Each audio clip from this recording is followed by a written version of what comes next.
Hey everybody, welcome to Obscurities and Miniatures, and notice I've got a pretty clean table for once. I have actually tried to put stuff away. Even the shelves over here are somewhat organized, but that's not what we're going to actually talk about. My lack of organizational skills when it comes to putting things away for these said videos. Today we're going to look at something that is going to be miniature in concept only, because it is a non-scale version of a giant robot.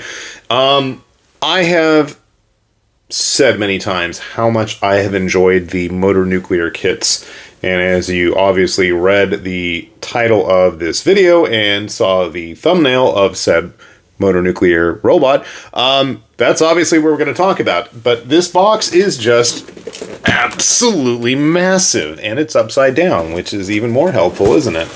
It's also quite heavy, which is always an interesting sign. And for once, it came in one piece. For whatever reason, whenever I order from ShowZ, or Gundamit, or whatever version of their website it's called, for whatever reason, despite everything, I always seem to have puncture marks in the boxes, especially for the diecast stuff. Those are like my every now and then treats. But this, okay, NeZha, Nataku, whichever way you want to call him, you know, famous deity based on ancient Chinese mythology. But if you've listened to me ramble about just about anything on this channel over the years, you'll know that I have a thing for models with too many limbs and lots of accessories. So already he's passing with flying colors. How many arms does he have? At least 6. But he's got his flaming wheels on his feet. That was how he's supposed to travel, and his big spear and everything. And he's got like the flail swords and other swords. It's like everything's going on. He's got the fire ring on his back. This is my kind of kit. Now, I don't remember what the difference between the agent version and the other versions are, so I can't give you a whole lot of information about that at the moment. We can discuss that in those comments down below if you wish, but obviously, really nice color scheme so far. The motor nuclear stuff has been, you know, lots of primaries, blues and whites. Well, I guess the bike was yellow, but now we have a nice red kit. All of these motor nuclear kits so far, and yeah, even as I pick it up here, all of the kits so far have had inner die-cast frames. You can see here some of the options that we've got going on with him. Very posable in terms of everything going on with his joints and body. We've got the various swords. We can separate out his fire flame ring into separate blades, or just completely all spinning around. We've got the flame effects for his spear. We've got the sword whip.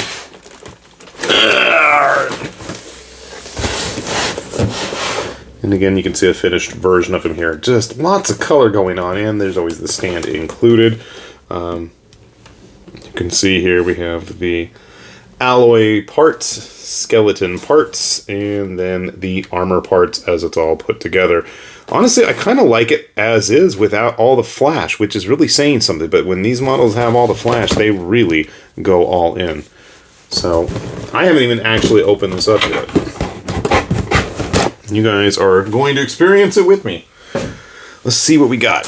Okay, big, thick manual. Not in color, but it is labeled with all of the frames you'll need. I've loved this.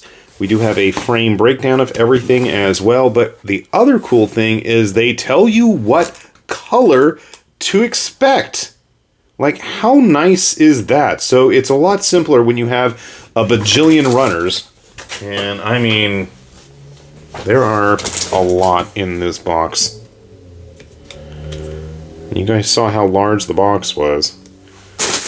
I'm not going to sit here and open every one of them on camera. I mean, obviously, if you are interested, you'll probably go pick up one of these yourself. Do note that each of these translucent colored plastic flame pieces is already labeled. There's probably a reason for that.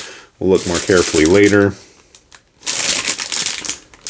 There are clear parts. There are the various flaming translucent parts. pre-painted parts.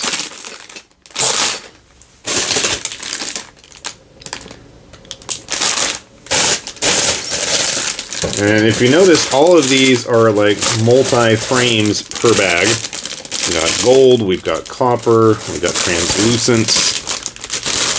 I mean, the separation on these are wild.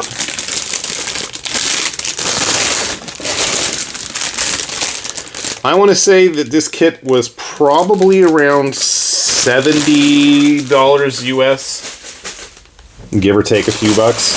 And that was with shipping. You know, obviously, prices can change. I don't even want to pull them all out. There's just so much. Lots of translucent stuff, actually. Even the stand this time is translucent. It's kind of neat to see.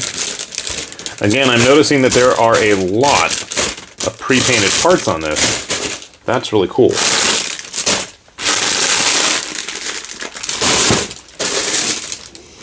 More translucent stuff.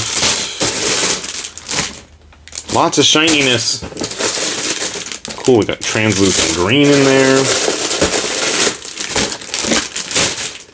I don't know how many different reds I've come across at this point. More stand parts. The flame effect for his back rings. I mean, there's just... Alright, this is going to be a while. I hate to say it. That's okay. I like me a nice long project. It's going to, you know, something that I can... Oh, we didn't even talk about this. Let's get to this too. Something that I can work on for a few hours every now and then, every day or so.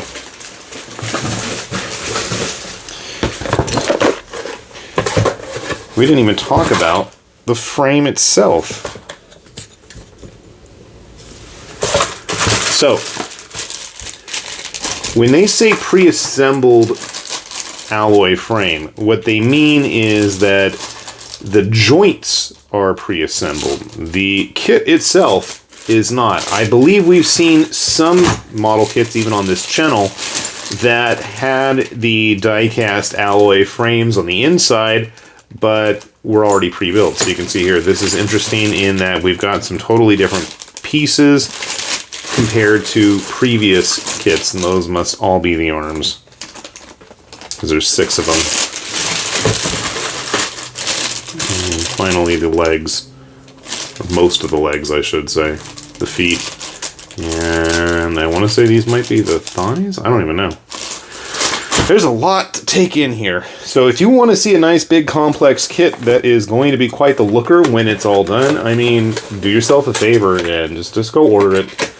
Go order it before this video's done. I'm going to hopefully get this done in a timely manner.